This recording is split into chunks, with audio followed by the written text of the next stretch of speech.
आज मंगलवार है, थोड़ी हनुमान जी की चर्चा कर लेते हैं। कथा हमने कहीं पढ़ी नहीं है। पूज्य बक्सर वाले श्री अनंत श्री संपन्न श्री नारायण दास जी भक्तमाली जी के मुखारविंद से हमने सुनी हुई है, और उन्होंने परंपरा से अपने बड़े बूढ़े संतों से सुनी थी। तो संत परंपरा से सुनी हुई बात बता रहे हैं। कहते हैं हनुमान जी की रघुनाथ जी की सेवा में तो बड़ी प्रवृत्ति थी, पर कथा सुनने में ज्यादा प्रवृत्ति हनुमान जी की नहीं थी। और राम जी चाहते थे कि ये सेवा धर्म के आचार्य तो हैं, किंतु कथा नहीं सुनते, ये न्यूनता है, और ये न्यूनता इनमें नहीं रहनी चाहिए। ये न्यूनता रहेगी तो फिर सेवा में कहीं न कहीं अपराध बनने लग जाएगा। ये कथा सुने ये राम जी चाहते थे। तो एक दिन रघुनाथ जी ने कहा, अयोध्या जी में ही हनुमान जी से त्रेता की बात है, कहा हनुमान जी आप रोज थोड़ी कथा जरूर सुना करो। हनुमान जी बोले सरकार किसकी कथा सुने, जो हमारे चरित्र नायक हैं वे तो सदा हमारे नेत्रों के सन्मुख विराजमान हैं, और आपकी सेवा का सौभाग्य सुख हमें प्राप्त है। अब कथा क्या सुने महाराज, अब फिर आपकी सेवा में इतना सुख मिलता है कि अवकाश नहीं रहता कथा सुनने का। लोग कहते हैं ना कि हम बहुत व्यस्त हैं, हमको फुर्सत कहाँ है कथा सुनने की। तो हनुमान जी को राम जी ने कहा कि देखो ऐसा है कि अब हम दरबार में बैठे हैं, कोई काम नहीं, जाओ तुम कथा सुन के आओ, हमारी आज्ञा है। आज्ञा समन सुसाहिब सेवा। हनुमान जी ने कहा ठीक है प्रभु, जो आपकी आज्ञा, लेकिन आप यह तो आज्ञा करें कहां जाएं कथा सुनने। तो श्री रघुनाथ जी ने कहा कि नीलगिरी पर्वत पर श्री कागभूषुंडी जी महाराज कथा कहते हैं, अहरनिश कथा चलती है, वहां चले जाओ कथा सुनने। हनुमान जी कहा ठीक है वहां जाते हैं। वहां कथा सुनने जैसे ही गए तो श्री कागभूषुंडी जी महाराज राम कथा कह रहे थे, और हनुमान जी ने समुद्र लंघन किया और लंका जलाई, ये चरित्र कह रहे थे। तो कागभूषुंडी जी महाराज ने चरित्र कहा कि जब जामवंत जी महाराज ने हनुमान जी की महिमा का उन्हें स्मरण कराया, बल का स्मरण कराया, तो हनुमान जी पर्वताकार हो गए। तो हनुमान जी पर्वताकार हो गए, और हनुमान जी ने एक चरण तो रखा इस तरफ और एक चरण रखा समुद्र के उस पार, एक डग में ही समुद्र पार कर गए। और वहां जब पहुंचे, वहां देखा राक्षसों के उपद्रव को, श्री किशोरी जी के कष्ट को उन्होंने देखा, तो उन्हें बड़ा रोष आया, और हनुमान जी ने एक फुफकार मारी, भयंकर अग्नि उनके मुंह से निकली, सारी लंका जल गई। और जानकी जी से संवाद करके वो लौट के राम जी के निकट आ गए। पूज्य महाराज जी तो बहुत बढ़िया ढंग से कहते थे, हम संक्षेप में कह रहे। एक फूंक में लंका जला के चले आए। हनुमान जी ने सुनी तो सही कथा, पर थोड़े उदास हो गए। बोले लंका जलाने वाला सामने बैठा है, ये वक्ता लोग भी कई बातें खूब बढ़ा चढ़ा के कह देते हैं। चलो कोई बात नहीं। लौट के आए, कथा सुने आए? बोले हाँ कथा सुने आए। क्या सुनी कथा?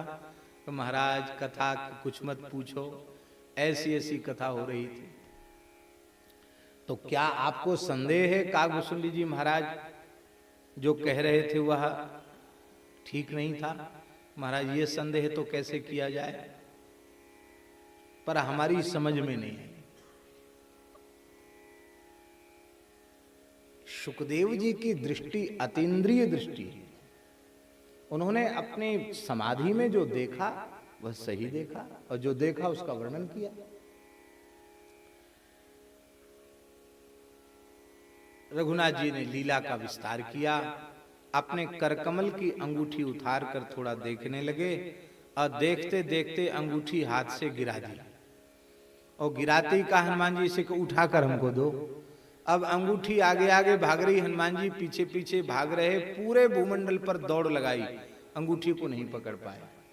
मेरु सुमेरु पर्वत की उपत्यका के भीतर प्रवेश करते हुए कंदरा में अंगूठी ने प्रवेश किया, और हनुमान जी उस गुफा के भीतर जाने लगे तो एक विशालकाय बानर ने हनुमान जी को रोक दिया। कहां जाते हो हमसे बिना पूछे? हम द्वारपाल हैं। कहा हमारे स्वामी की अंगूठी भीतर चली गई है, मैं उसको लेने जा रहा हूं। कौन है तुम्हारे स्वामी? अयोध्याधिपति भगवान श्री राम, राजाधिराज भगवान श्री रामचंद्र हमारे स्वामी हैं, मैं उनका सेवक हनुमान हूं।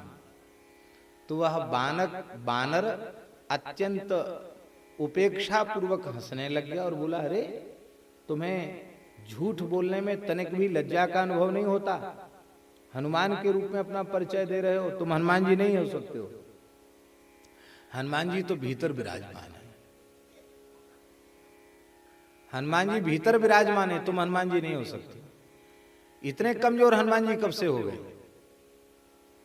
हनुमान जी को बड़ा आश्चर्य हुआ कि हम तो सोचते थे अकेले हम ही हनुमान जी हैं, ये दूसरे हनुमान जी भीतर कहां से आ गए।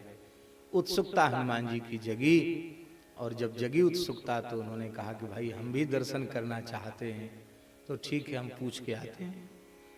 तो वो बानर पूछने गया, उन्होंने कहा कि वे मेरे ही स्वरूप हैं, उनको अत्यंत आदर पूर्वक लेकर के आओ।